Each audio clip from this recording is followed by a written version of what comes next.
ბერიძის ქუჩაზე მიმდინარეობს სამშენებლო პროცესი, რომელსაც აწარმოებს კომპანია ძველი ქუჩა. აქ მიმდინარეობს სასტუმრო მშენებლობა და ამ მშენებლობის დაწყებისთანავე ირგვლივ საცხოვრებლებს გაუჩნდათ მნიშვნელოვანი დაზიანებები, ბზარები, საძირკველს შეექმნა პრობლემა, რა დროსაც მაცხოვრებლებმა მიმართეს ამ კომპანიას იმისათვის, რომ აინაზღაურებინათ მათი ზარალი, რა დროსაც ამ კომპანიამ დააკმაყოფილა ერთ-ერთი მაცხოვრებლის მოთხოვნა და მათ დაიწყეს ამ სახლის დემონტაჟი, რა დროსაც შეეწირა სამი მეზობლის სახლი. იგულისხმება, რომ მათ საერთო კედელი ჩამოუშალეს და ამის შესახებ მათ არანაირი ინფორმაცია არ ჰქონდა.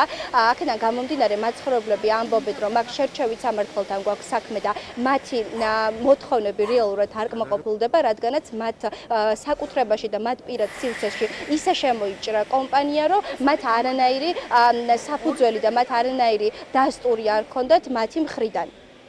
არქიტექტურამ როგორ გასცა ნებართვა, რომ საერთო კედელი აი ესე მოინგრეს, ისე რომ ჩვენი არც თანხმობა აქვთ, არც ისა აქვთ, რომ აი ჩვენ შემდეგ აგვიშენდება, არ აგვიშენდება, ჩვენ ხალხი არა ვართ. თითქოს აი ისეთი ექსპერტიზა აქვთ, რომ იმ სახლის დემონტაჟ და მშენებლობას ჩვენ სახლზე გავლენა არ უნდა მოეხდინა, ვერ უნდა მოეხდინა.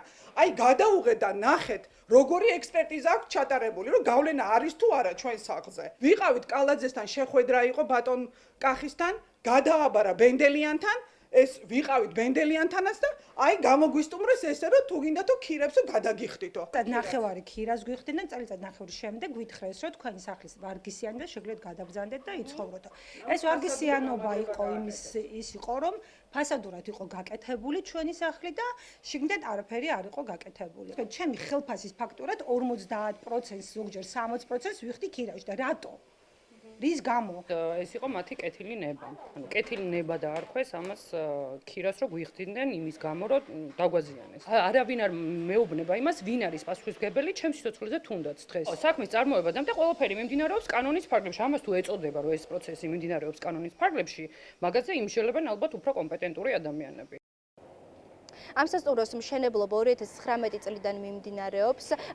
მოსახლეობას მშენებლობის დაწყებისთანავე ჰქონდათ პრეტენზია მათთან დაკავშირებით, რადგანაც მძიმე ტექნიკა აზიანებდა მათი სახლის საძირკველს.